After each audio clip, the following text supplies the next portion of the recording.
Well, good morning, everyone. For the record, I'm Warren Limmer. I'm the chairman of the Senate Judiciary and Crime Prevention Committee. We will be having our hearing concluding the Senate Criminal Justice Public Safety Bill throughout the day and maybe even into the evening today. However, I wanted to give a quick description, then give you an opportunity to ask questions. We have constantly carried one theme that's vitally important to a free government and society. The number one purpose of government is the safety of its citizens. And through this public safety bill, we stand with the public in saying that crime must not be tolerated in the state of Minnesota. As you know, we have had a record rise in violent crime, especially in the metropolitan area, but it's also beginning to reach tentacles into suburban areas and even in rural areas as well. Included in this bill are provisions for accountability, transparency, and criminal accountability. Included in the bill are provisions to address the central issues currently facing Minnesota law enforcement officers, namely recruitment, retention, education and training, and equipment. Minnesota is experiencing a drastic increase in violent crime across our state, and criminals are not being held accountable for their crimes. To address this, the judiciary and public safety budget is tough on crime, increased penalties for repeat offenders, carjackers, and violent crimes involving firearms. To respond to these growing instances of violent criminals becoming repeat offenders, as well as frequent decisions by prosecutors and judges who seem to be going easy on criminals that are found guilty. This bill will take several steps to improve transparency for the decisions that led to early releases and dismissals. That's failures to charge to the full extent possible. I'll open it up for questions. You mentioned the other day that you're not a big fan of nonprofit community groups getting state grants to help address crime. Could you talk a little bit about your concern and then secondly, whether or not you think that could be a big sticking point in negotiations with the House and the governor? It's not that I'm not a big fan of nonprofits. Right now, we don't have a long history of nonprofits carrying on that kind of work. Right now, we've tried to rely on city governments, community law enforcement. We've heard all of the attempts of community policing by political subdivisions. And I would rather stay in that vein. After all, if you're going to have better relations with police officers, you have to have police officers being involved in their community. And nonprofit organizations seem to sever that opportunity. The question of accountability is also a very important issue to consider. We even have had city community activists wonder, how are some newly founded nonprofit organizations, what are they using their money for? And when there's been inquiries about that, they get no answer. So that's beginning to give me a signal that we first need to create an infrastructure of accountability first, and then once that's established, we're establishing the rules of the game, then we could introduce nonprofits on a trial basis to determine if they're really that successful. The House plan, I would characterize it as a significant part of their plan includes nonprofits. How much of your plan includes nonprofits? Is it zero? It's pretty much zero, yeah. The reason is for the very same reasons that I just addressed. I have not seen an accountability standard for giving taxpayer money to the tune of millions and millions, tens of millions of dollars to untested nonprofit organizations. I know that nonprofits can work in some cases. We use nonprofits all the time in other areas to address other social concerns.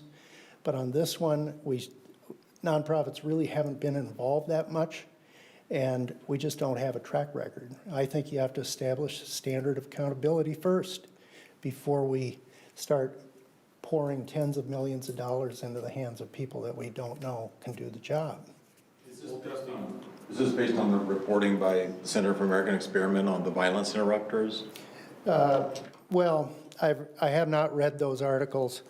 Some of the articles that I have read are from the Reformer, not only last year, but this year, where they've talked about the questions involving nonprofits and the lack of accountability that reporter came forward with. The previous quote that I gave regarding, this is Communities United Against Police Brutality, asked 6 nonprofit groups that get money from cities for invoices and training records, information they're required to disclose under their contracts, and they got no response. So they sued for that information. Michelle Gross from that same organization says, this is simply a right-to-know lawsuit. We have a right as taxpayers to know what the hell these guys are doing with the money. That raises concerns to me. Will that be a key sticking point, though, in negotiations with the House and the governor? I hate to draw a red line on any negotiation right now. It's way early. But there has to be accountability for the taxpayers' money, and we expect results. I think the cities that have had problems with community policing, failure to establish, they have it in name only, but they don't have it in actual practice. I believe that the city of Minneapolis has attempted to do that, and out of their 800-person complement in their law enforcement in that city, I think they've committed 7 or 8 people to handle community policing for a population of nearly 500,000. I don't think that there's a firm commitment or a buy-in in the city of Minneapolis for community policing. It's only in name only. Do you see any common ground here with the House approach? Well, I think there's always opportunity. You know, our goal is to come to terms with the House. And let's face it, we are approaching this, I'll be just plain, just straightforward. We come at this problem with 2 different philosophical approaches. I recognize we have an immediate violent crime problem in the state of Minnesota. We have a little extra money to devote toward protecting our citizens. This is not the time to build big ivory tower bureaucracies. This is a time to address the safety of our citizens, and this bill focuses on improving our law enforcement, our training in law enforcement, recruiting, retention, as well as holding certain players in the criminal justice system, namely prosecutors and judges, to enforce the law. People are getting victimized, and some prosecutors, namely in Hennepin County and Ramsey, are not as strident in their prosecutions. Some have even bragged about not enforcing certain laws that the legislature writes. Keep in mind, the legislature reflects the voice of the public. Prosecutors are administrators of that process. You mentioned extra money. Can you just briefly outline how much money and where it's going? I know there's increases to various areas, and the public defenders, almost went on strike. Can you kind of outline how much money and where it's going? We're getting close to $200 million in the commitment that we're making this year. We're not quite at that. I'm holding off a little bit. We're waiting for a fiscal note regarding finishing up the costs for rape kits. We haven't received that fiscal note, so I'm holding that. We've devoted $50 million for public defenders Public defenders, you might recall, have had a long season of short shrift when it comes to salaries. They are not compensated equally to prosecutors, and we're trying to address that. Number of public defenders were threatening strikes. We listened to that. We're not the decision makers on collective bargaining, but we did understand the need, and since we had the money, we tried to fill that hole in this bill. We're addressing salaries of our judicial system. That's from judges all the way down to staff in the judiciary branch. As I've said before, previous legislators have treated the judiciary as a government agency or a department. They are a third branch of government. They're a foundation to our republic, and they're there to protect our civil rights. And so we're upping their salary. We've had record number of judges retire early, and we want to try and stem that tide a little bit by addressing that issue.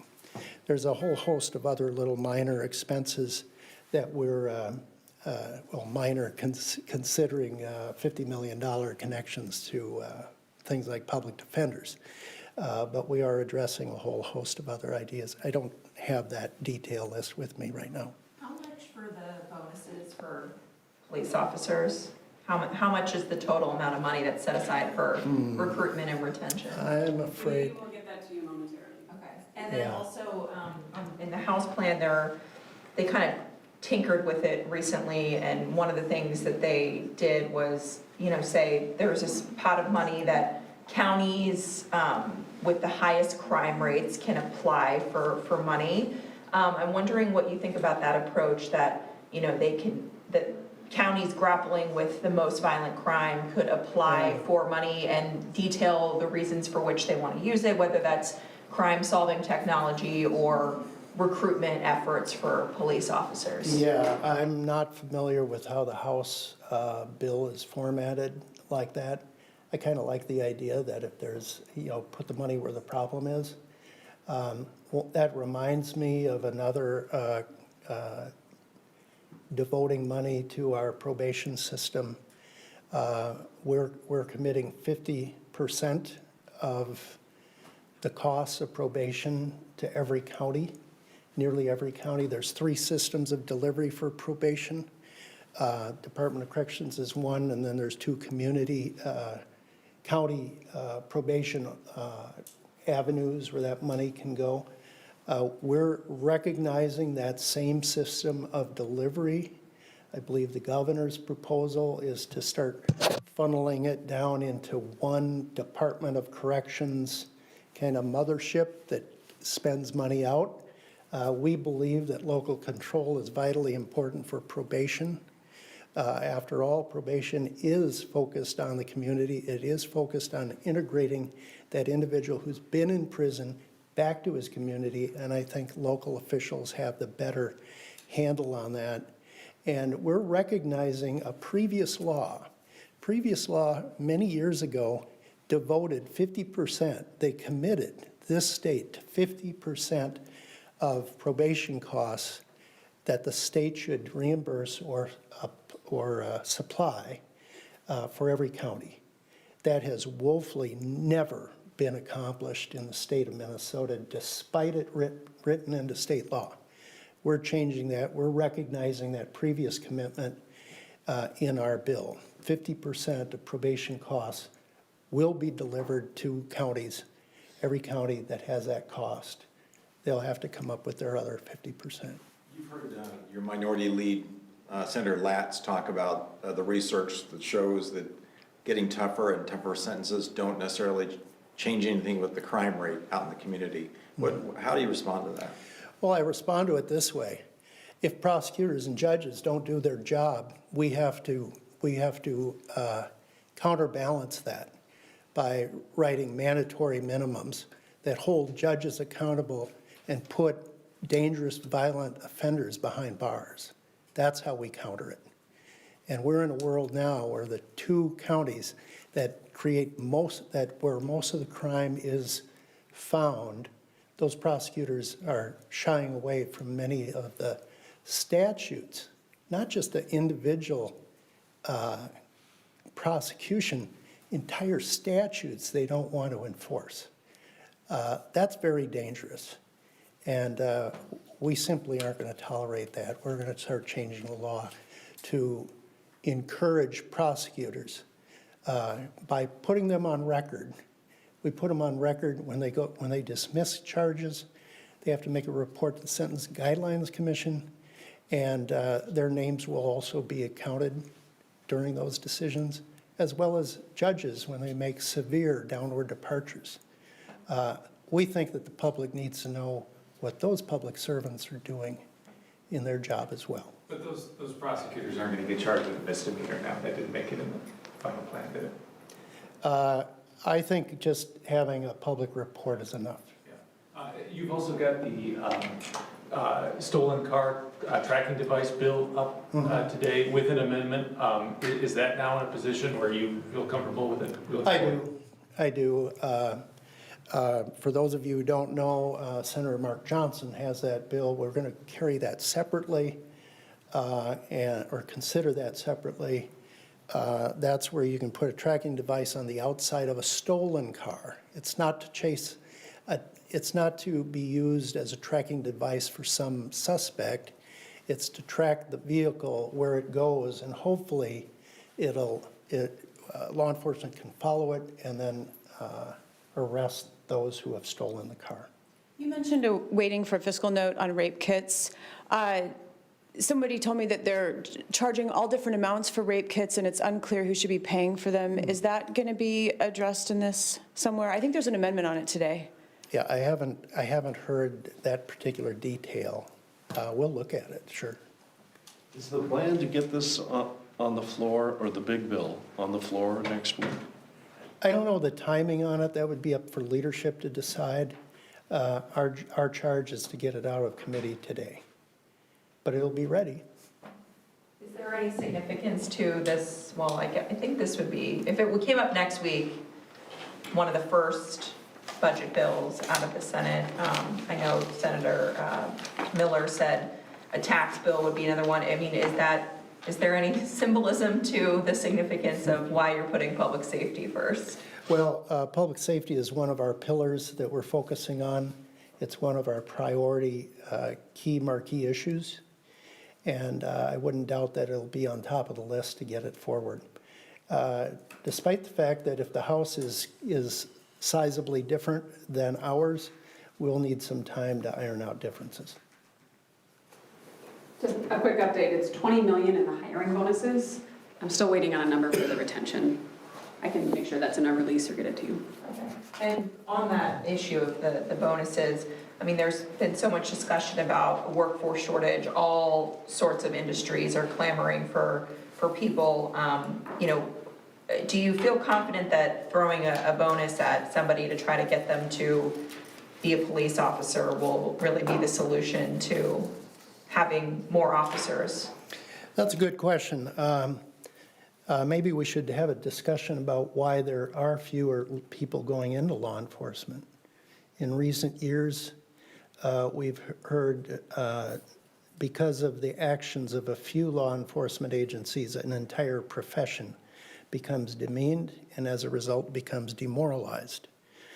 Many people have been, or law enforcement officials have been reporting to me that enrollment in law enforcement programs is going down. Applicants for police jobs are going down. This is a key element to creating and holding order in our society. We need good professional police officers, and now's the time to incentivize people to go into the professionalism of law enforcement. All right, I'm done. Thank you. everyone tune in at 10 a.m. Thank you. Yes, What room are you in over there? G15.